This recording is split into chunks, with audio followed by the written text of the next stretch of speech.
तू मो परिस्थिति कथा टिके बुझीबाकू चेष्टा कर ए रही अरे कुकुड़ा भावे निया लगी जीवा परे तो संपूर्ण भांगी जाई रे मो भाईटा परा मु तो कथा दउची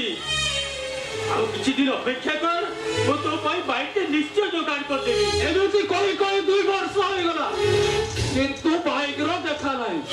अरे लतई पेरो होला कर दउलो देई देबी बोले फुटाने मारू तो काई के रोहित तुम भाई को मनर अवस्था भी भलो नहीं देखो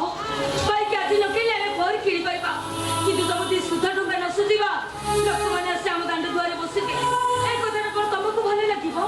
किए बेजित करू कि प्रशंसा करू अन्य सथिरु कोन मिलिबो करज करिबा पई मु तो कहि नथिली ना करज करिबो काई के आ बेजित हबो काई के अरे मु को तो भाऊ को सुना को हड़ा कर